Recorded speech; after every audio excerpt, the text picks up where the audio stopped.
with their beauty. They come with the environment. They bring an environment with them. Just like Krishna, his devotees have an environment, an ambience. You feel a certain way in their presence. So the Apsaras, they have this potency. And this guy was already looking for a beautiful girl. He understood. He was joking, flirting with her. And then he becomes honest that I can't live without you. Don't turn my request down. You've been given to me. You're granted. My wish has been fulfilled. My wish has been granted. Let's get together. And the girl is also amused, as we heard. And they unite and they produce nine sons who rule the nine planets, which were created by Priyavata Maharaj. So in this verse, the beauty of the Lord is described. The previous whole chapter was the beauty of a girl, the worldly beauty, very superlative worldly beauty, Apsara, the best of the girls, celestial women. And when you are hearing that, this is how the Bhagavatam teaches us. It teaches us through our own inner narrative. It gives us a message, and then we hear its resonance, how it resonates with us, the modes that we are in. When I was listening to Purvachitti's descriptions, at times I had to chant the Maha Mantra, because very beautiful descriptions are giving of the feminine charms that she has.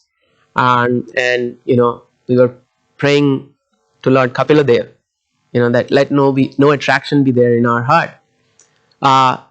It's a running dialogue. The beauty of the girl has been described, and now the beauty of the Lord in the following few minutes is being described. So, and it creates a certain consciousness in us. So this is how the Bhagavatam teaches us.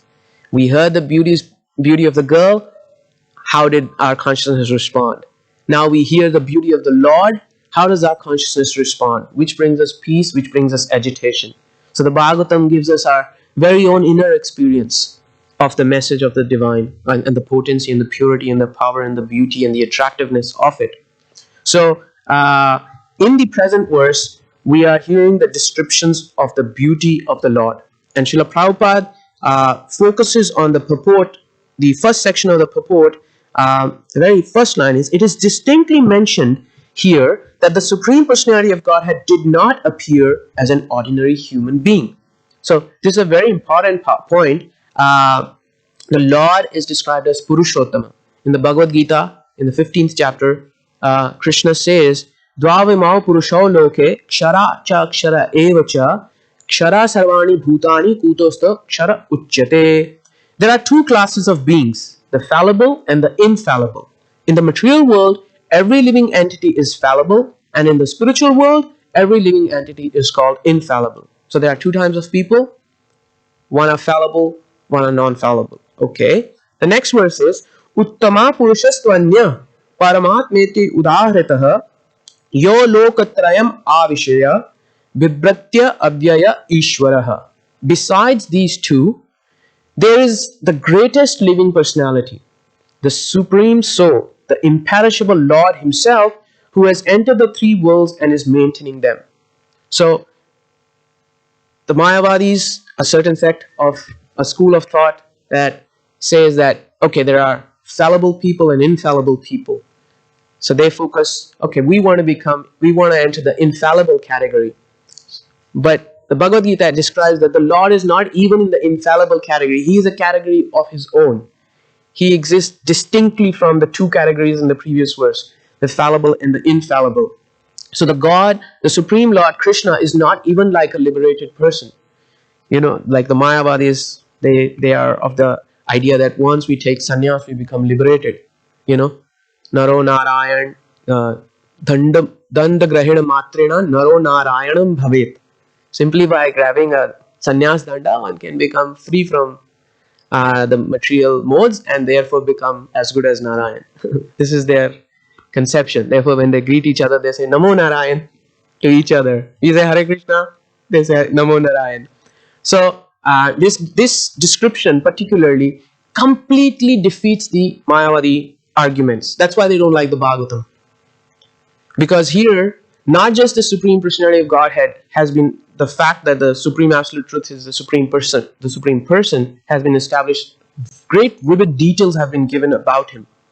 So how can you manipulate, how can you do word jugglery with the Bhagavatam, where 18 items are described? How he looks, what is the color of his cloth, how his earrings are, what are the jewels that he's wearing, how does he look, how does he walk, what kind of flower garlands he's wearing. One may think, is this an overkill? So much description, you know. Just say he's divinely beautiful. What is the point of, you know, enlisting 18 items? He wears this and this and this, and then on the lower part he's wearing this, and in jewels he's wearing this, and then he's wearing his armor, the conch, the club, the chakra. Is it an overkill? No, it's not an overkill. It's not at all an overkill. This is how the Supreme Lord looks. This is his description. Now, one may think, we'll come to that point in a moment. I want to go forward in the purport. Next, Srila Prabhupada quotes the one verse that deflates total Mayavad, point blank. Nityo nityanam chetanas chetananam. What is the next line? Eko bahuda yo vidadhati kaman. So, again, the school of thought, monistic school of thought, who equates everything to be one and relates everything and identifies oneself, their self, and others with that one, are of the idea that everything is one, therefore everything is God. I am God, you are God, everything is God. But here, and the premise of such an argument is that because they read and they hear from the scriptures that we are Sat Chit Anand, we are eternal, knowledge-seeking and pleasure-seeking. So therefore, the Supreme is Satchidanand and I am also Satchidanand. So there is no difference. Qualitative oneness is all for them. This is the conclusion of they apply logic, which is wrong, which is partial correct, but the thing that they are, the fact that we are Satchidanand is correct, but it's not the complete fact. But this verse from the Upanishad, the Mayavadis only consider Upanishadic texts as the proofs. One time they had challenged Srila Bhaktisiddhanta Saraswati Thakur Goswami Prabhupada, one particular school of Mayavad, which is very prominent in Bengal, by a certain mission. So they had challenged Srila Bhaktisiddhanta Saraswati Thakur Goswami Prabhupada. They sent him a letter that we want to debate you. So Bhaktisiddhanta Saraswati Thakur Goswami Prabhupada Ji Maharaj said, okay, let's go for it. When and where? And then they sent another letter with the conditions of the debate, that we will debate you, but we will not accept, you cannot quote any proofs, anything, any shlokas, any concepts or arguments from the Bhagavatam or the Puranas. Srila Bhaktisiddhanta Saraswati Thakur Goswami Prabhupada said, yeah, accepted. When are we meeting? Where are we meeting? Because the Mayavadis know the Bhagavatam, it has descriptions like today's present verse. Vivid descriptions of the absolute truth with how he wears and how he looks, what he wears and how he looks. So they said, you cannot use the Bhagavatam or any other Puranas. He said, agreed. When are we meeting for the debate? Then they sent a third letter saying that you can only use Upanishadic texts. You cannot use the Mahabharata either or the Ramayana. Only Upanishads can be used. And Srila Bhaktisiddhanta Saraswati Thakur Goswami Prabhupada sent a reply back, I am ready for the debate. I will not use the Bhagavatam. I will not use the Puranas, neither the Ramayana nor the Mahabharata. When and where are we meeting for this debate? And they didn't reply. They stopped their correspondence with His Divine Grace. The thing that they were trying to do is that make the conditions so difficult that Bhaktisiddhanta Saraswati Thakur Goswami Prabhupada would decline the offer, and then they will, advertise that, see, we invited him for a debate, but he could not take the proposal, so he has accepted defeat. Therefore, his whole school of thought is defeated. But Srila Bhaktisiddhanta Saraswati Thakur Goswami Prabhupada says, within the Upanishads, there is complete and total understanding of the personalhood and the supremacy of the personhood of the absolute truth, Sri Krishna.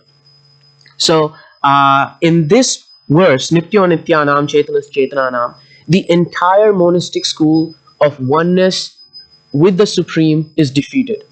Because yes, we are Sachidananda, qualitatively one, but quantitatively we are not the supreme. We are completely dependent and is supremely independent. So that's why Srila Prabhupada is mentioning this verse when he is establishing that the Supreme Lord is distinctly different from ordinary human beings or celestial human beings. But he is supreme. Okay, Nitya Nityanam Chetanas Chetananam, the Supreme Personality of God is also a living being. The question is, some systems say, is the Supreme just a power?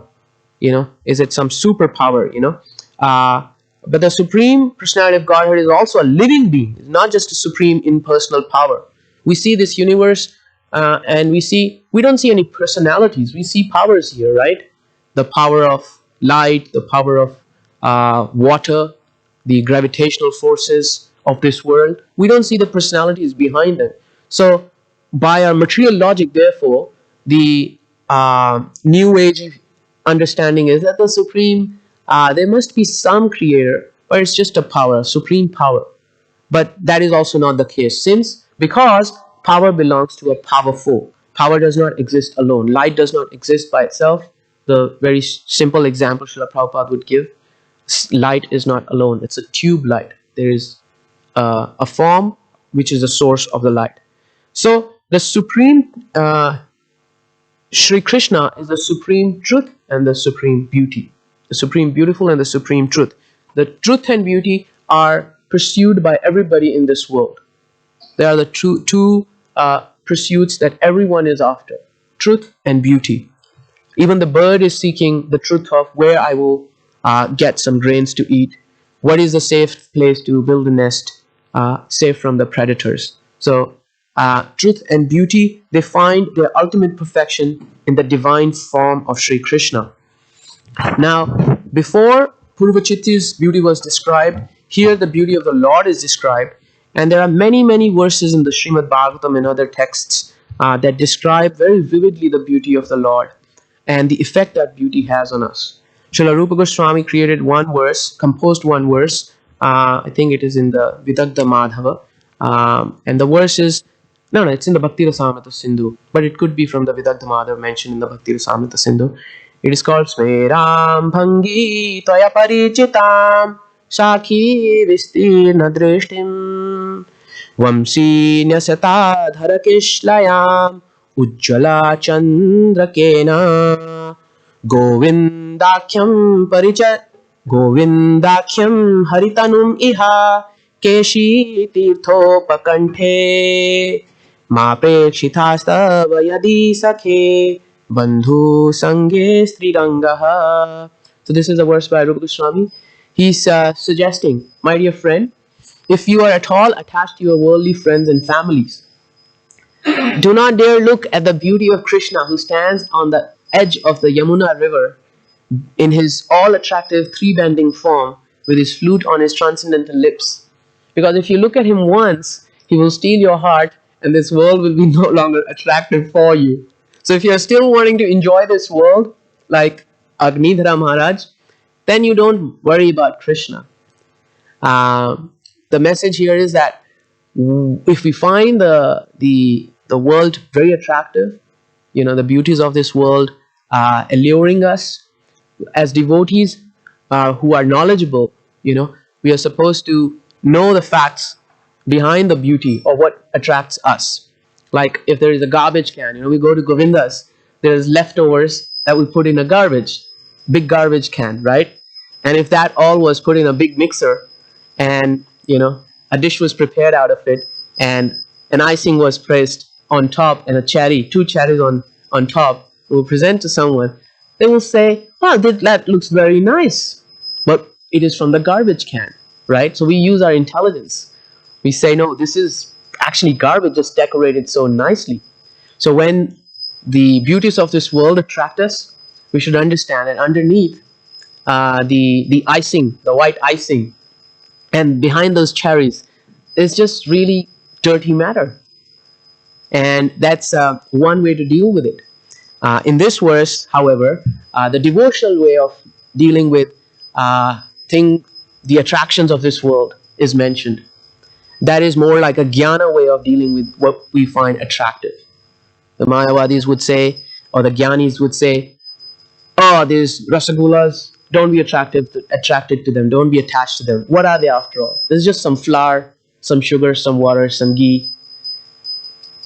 You break it down to its ingredients, and it loses its attractive it loses its attractiveness. So that's a jnana way of dealing with what you find attractive.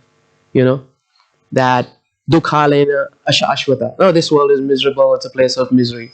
You know, the devotional way of dealing with worldly attractions that allure us is to understand the beauty of Krishna, to absorb ourselves in the beauty of Krishna, like this verse mentioned. That if you will look at Krishna once, if you associate with the devotees of Krishna, who are the embassies, who are the custodians of Krishna consciousness in this material world, you can very easily overcome the elusive beauty and attraction of this world. So the next thing that is mentioned in the purport is, where is it? Okay, so the supremacy and the distinctive exclusive features of the Lord have been described, and Maharaja and the priest then pay obeisances and worship him with various things. Then Srila Prabhupada describes yam labdha chaparam labham manyate nadhikam tatha. That how upon gaining Krishna bhakti, other things become meager achievements. They don't hold the same value, because in comparison to what they do to us, we find that they're insufficient to bring us happiness, to bring us inner joy. And that's why Srila Prabhupada quotes that rasopi asya param drishtva nivartate. That is the verse about the higher taste. How do we go beyond our lower carnal tendencies? By cultivating a higher taste. And that higher taste is cultivated in connection with Krishna. I met somebody at the restaurant. One dentist came yesterday, and so he asked me a few questions. It's interesting. That counter is very interesting. All sorts of people come there, and along with his meal, he had some other appetites as well that he was wanting to satisfy. So he asked me many questions. He was of the deterministic mindset that everything is predetermined in the world. You're just a puppet. I asked him a few simple questions about the existence of evil and about the existence of free will, whether they exist, and how does his philosophy explain that. He was well read. He was not able to answer, so he understood that, oh, I've been believing in all this. This is incomplete. He took a meditation book, the book on meditation, the blue one. I offered in the Bhagavad Gita as well, but I think the size, the small in comparison to the big one, he stick with the small one. But he was asking that, can you exist on a material plane with the divine consciousness?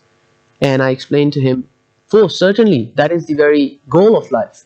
That and then he revealed his heart to me, that how there at his clinic, at his dentist practice, one of the nurses is very attractive, and he doesn't have any other feelings towards her, but just some friendly relationship. That's the word he was putting them in. But I could understand, and I told him. I asked him. So he told me that he's a married man with kids and everything, and he was kind of looking for a way in which he can pacify his attraction for her in his heart. So I told him that, but it feels natural. This is natural, he was saying. So I asked him that the animals have natural instincts. They work on natural instincts. The difference between animals and humans is that humans have the intelligence to decipher their instincts, to see whether they are good or bad. But he could not come to a conclusion of how does he deal with this natural attraction that he has. He doesn't want to have any other exchange with this dental nurse, who he finds very beautiful as Purvachiti, despite being a married man with kids. And I told him that there is a process required. Rational conclusions will not really help. We can discuss here over the counter in 5 minutes while you finish your meal, but that's not going to be sufficient for you. Take my word for it. You need a process to purify your heart. And therefore, I offered him that book, that you should try chanting Hare Krishna, see what difference it makes to you. Then we read a few verses from the Bhagavad Gita as well, 14th chapter. I read him that section, and he was very impressed. So my point is that in the absence of a higher taste, you cannot shoo away your lower tendencies. It's not possible. And here now, when we hear the descriptions of the beauty of the Supreme Lord and how now prayers will be offered to him by the priests, it is described here that King Nabi and priest associates felt just like poor people who have suddenly attained great riches. So this addresses our problem of insufficiency. We don't have sufficient, therefore we become greedy. Then we do unlawful things. Like this person, I can see he's struggling. He's revealing his heart in goodwill, but you can see that this guy naturally has some attraction that should not be there. He's a married man. The dharma of his married life should be strong enough to hold him back from even, but he's vocalizing these, and in his conversation he's revealing how he wants to neutralize. But that's discussion is not going to be sufficient. But here we have the answer. King Navi and his priests and associates felt just like poor people who are poor at heart or poor in any way, have suddenly attained great riches. When you have superior, you let go of the inferior. As simple as that. There is that fear of missing out, FOMO. That I would like this, but my resources don't allow me. My time doesn't allow me. And how do I deal with FOMO, the fear of missing out? If I keep myself as a devotee, then I miss out on the happiness of the material world. And Srila Prabhupada is very clear on that note, that the two cannot go together. And you are longing, you're fearing to miss out on material enjoyment because you do not have any experience of spiritual enjoyment. And that is the higher taste the Bhagavad Gita proposes. That once you get the higher taste, getting over your vices, getting over your bad habits is a trivial task then, because you just have something so much superior that you don't bother with the inferior things. And as a result, they received the Lord and respectfully bent their heads and offered him things in worship. There was one person who was a devotee, and then he left Krishna consciousness and said, I'm done with all this. So, okay, what are you done with? He said, I'm done with this whole Krishna consciousness. I'm done worshipping Krishna. So who are you worshipping now? I'm not worshipping anyone. Are you serious? You must be worshipping someone. Is it your boss? Is it a cricketer? Is it a movie star? Is it a Elon Musk? A very rich person, a very powerful person? You can't escape worshipping. This is the very need. You cannot escape. And then this person becomes more disgruntled. I cannot escape worship. I don't want to worship Krishna. I don't want to worship. But I see the point that I have to worship someone or something. Whether it's a new iPhone or, the latest or the greatest gadget. But essentially, it's a lacking of heart. Actually, truly, he was lacking a true relationship with a devotee. And he had some bitter experiences, and then that bitter experiences became superimposed on Krishna. He blamed Krishna for his bitter experiences. So as devotees, we should be very careful about this point as well. We have to become the generators of positive energy, the support for that higher taste. Because in the absence of that, whoever you are, wherever you are, Maya is going to attract you. She knows our cost. She knows our price. She'll pay us that to keep us here. You want a Purva Chitti, Apsara? There. Stay here. Be my guest. But we can break away from the prison on the strength of the higher taste. And that higher taste, like I was telling to this dentist yesterday, is experienced through a process.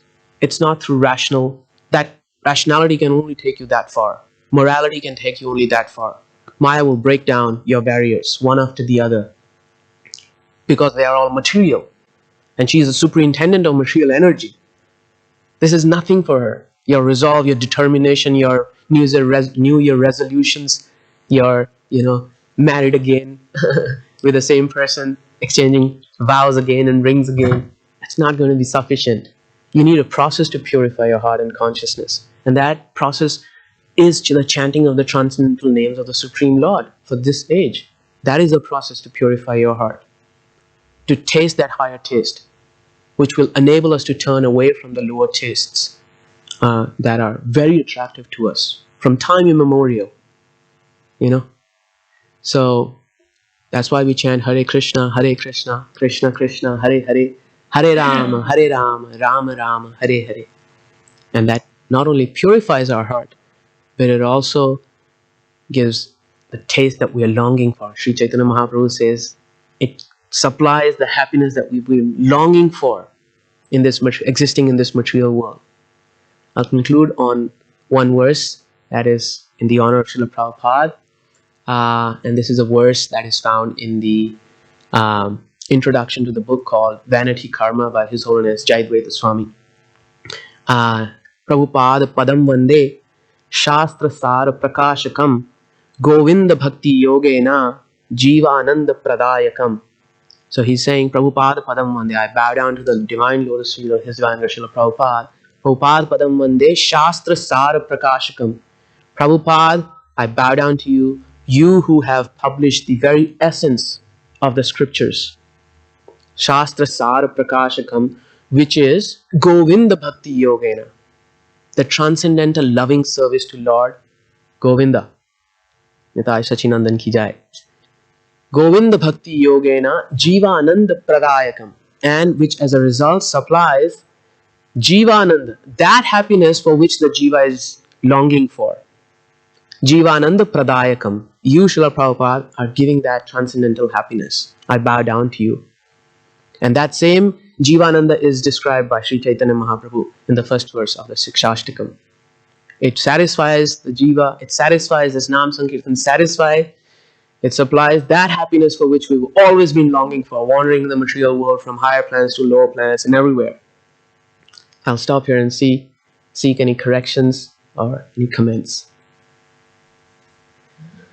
So there are 18 items there, right? Yes, Prabhuji.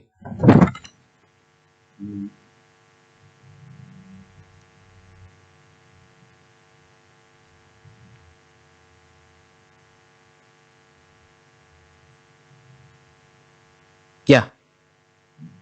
If you add the four-armed feature of the Lord, four-armed form of the Lord, then it's 19.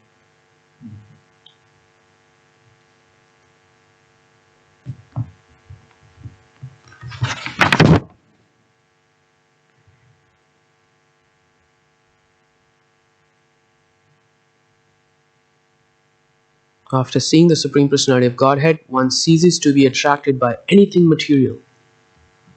One then remains steady in his worship of the Supreme Personality of Godhead. What a beautiful statement.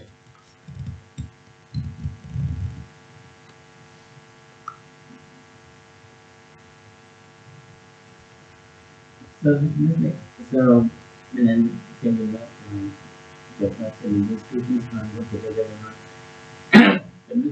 after practicing for so many years, but still one still has that political attachment.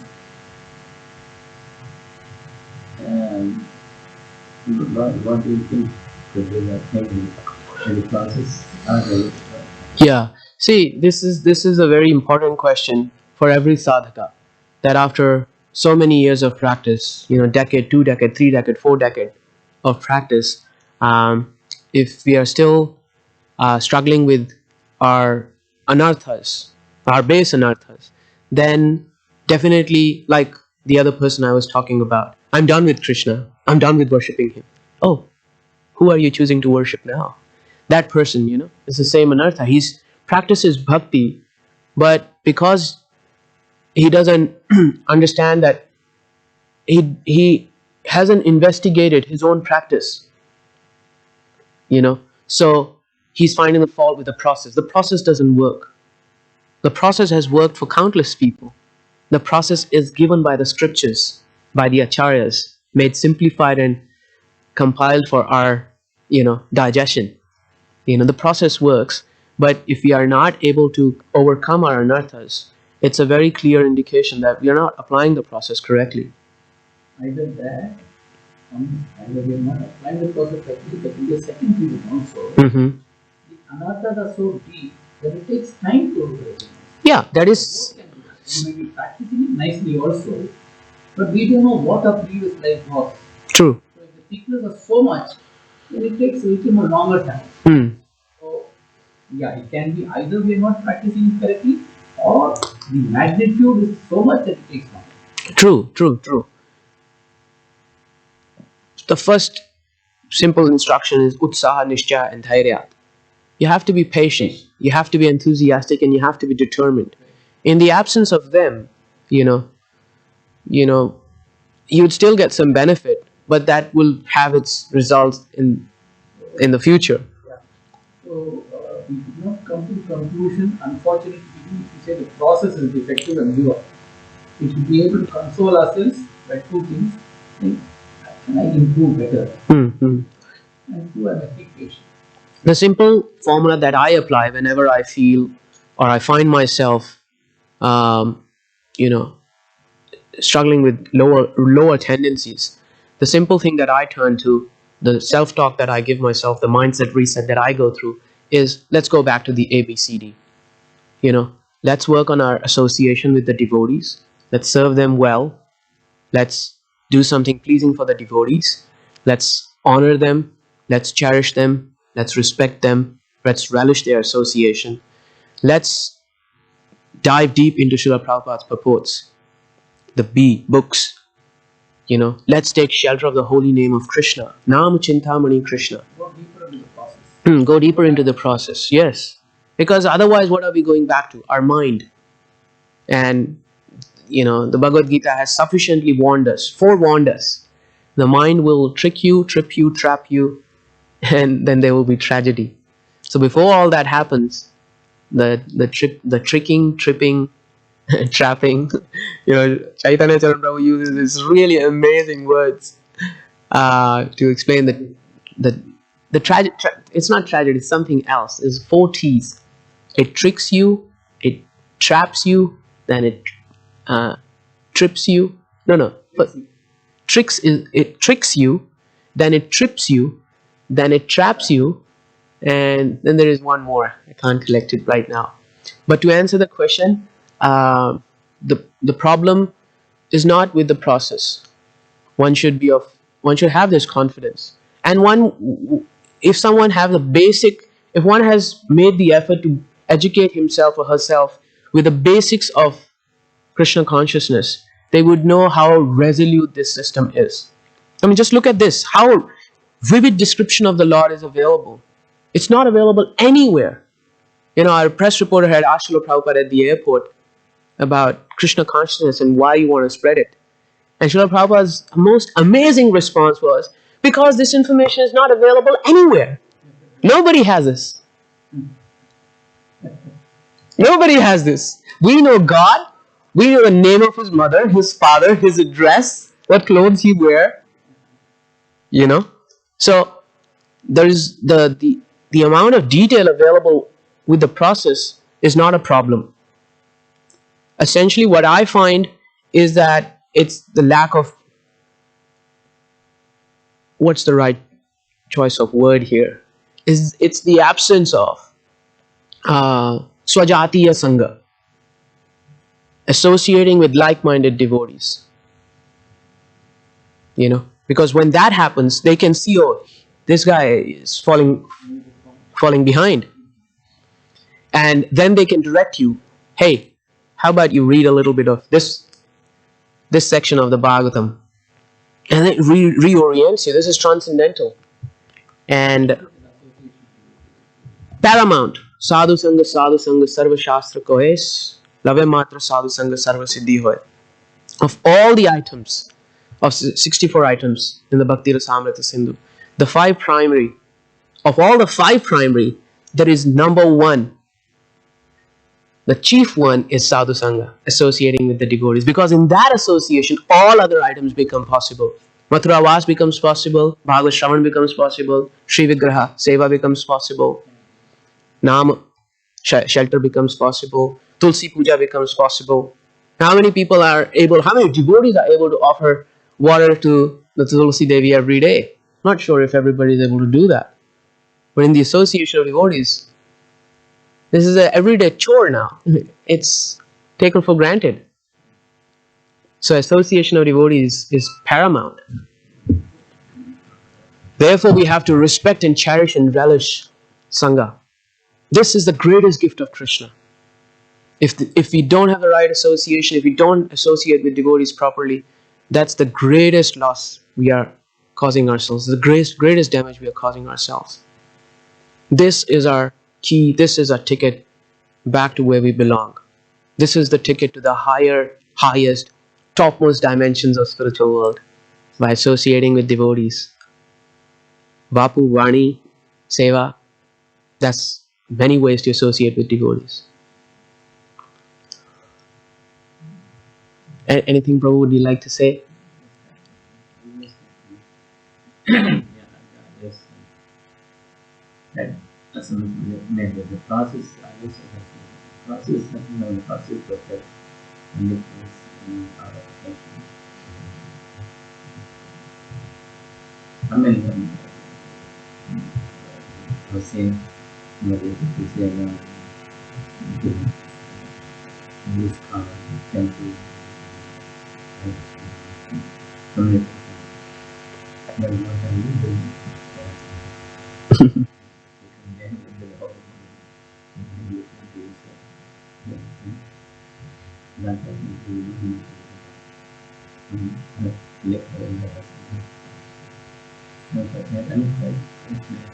Hmm.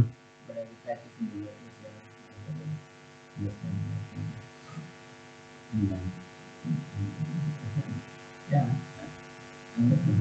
you got the best class, you got the right classes, perfect classes, perfect scriptures, you can just nothing, and it shows that it works for many others. Exactly. Exactly. It works and it worked for previously, it's working now. You see it, you look around, you buy something from me, Hmm. something which I have to look at. Hmm. And it worked for me as well. Yeah. Yeah. Look at the transformation it has brought me. Where have I, misstepped? I took a wrong direction somewhere. I took a wrong turn somewhere. The process was working. What did I do here to end up in this place that I find the process doesn't work? Oh, you're not following the map. You're in some other territory. Your navigator has misled you, the navigator of the mind. Back to you have come already. Yes, exactly. Exactly. And coming back to the right place is a very simple thing. At least for myself, it requires just honesty and humility. You come to a devotee who knows you and you say, Prabhu, tell me, please tell me the ways how I can improve, how I can taste the higher taste.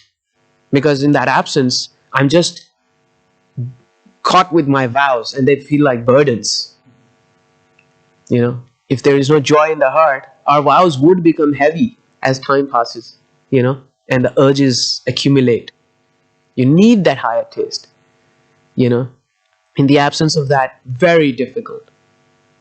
Therefore, paramount is good association, honest association, genuine devotee relationships where people can come and tell you things, where you can go and ask them, please tell me, I'm not progressing in bhakti. Please tell me how I can progress. What can I do better? And then you reveal your heart, they hear you. You have to find somebody trustworthy who you have a relationship with. And that's the greatest blessing of Krishna. One who can tell you, this is an area there where you need to focus. And then when you do that, you have Krishna's blessings and you have a devotee's help. You'd get over your shortcomings, like that, very quickly. क्षिप्रम भवति धर्मात्मा शाश्वत शांतिम निगच्छति कौन्तेय प्रतिजानीहि न मे भक्ता प्रणश्यति. Krishna says, very quickly he become righteous. Chakravarti Pad writes in his commentary, how can he become when he's attached? He is addicted to debauchery. Arjuna is presenting a counter argument. He is addicted to three things: violence, greed, and adultery. And Chakravarti Pad says, Krishna says, Shipram Bhavati Dharmatma. Very quickly he will become righteous. He will become a Dharmatma. The debauch will become a Dharmatma. And Arjuna says, how, if he is addicted to these bad habits, how can he become a Dharmatma very quickly? Oh Arjuna, I will make him a Dharmatma. That is my duty. It is my work, not his.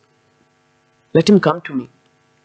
Shipram Bhavati Dharmatma Shashwat Shantim Nigachati. And he will have lasting peace. The pangs and the provocations of the material urges, the sensual urges, the mental, intellectual, ego urges, they will all be pacified by my mercy alone. Krishna says, Chakravarti Pad writes, 9th chapter, 31st verse commentary. Shipram Bhavati Dharmatma Shashwat Shantim Nigachati Kaunteya Pratijanihi Name Bhakta Pranashiti. You go and declare. Chakravarti Pad says to Arjuna, Arjuna, you go take cattle drums. Go to the main intersection, blowing trumpets and cattle drums. You declare it. Kaunteya Pratijanihi, my devotee will never perish. You go and make that declaration. We know that Krishna doesn't make that declaration himself because he's known to break his own promises for the pleasure of his devotees. He had taken a vow, I will not take up a weapon, but to please Bhishma, he broke his own vow because Bhishma had taken a vow that I would make Krishna pick up a weapon. So the process is simple and extremely potent. Extremely is an understatement. This is the process. We've hit jackpot. And we need to capitalize on it. And we'll only be able to do it when we associate with devotees in good consciousness, with loving relationships, with honest exchanges, and realizing the interdependence that we need devotees. And then Krishna will recognize. That's what happens with prachetas. The Supreme Lord says, I am pleased with the relationships that you have with each other. And the Lord is described to be crying seeing their relationships in that section. With tears. His heart is full. He becomes overwhelmed with emotion to see how you are associating with each other as devotees.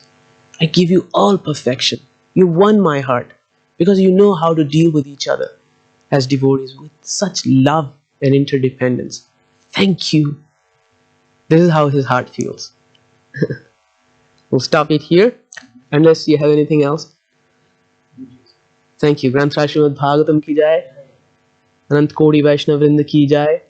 His Vanga Srila Prabhupada ki jai. Granthra Srimad Bhagawatam ki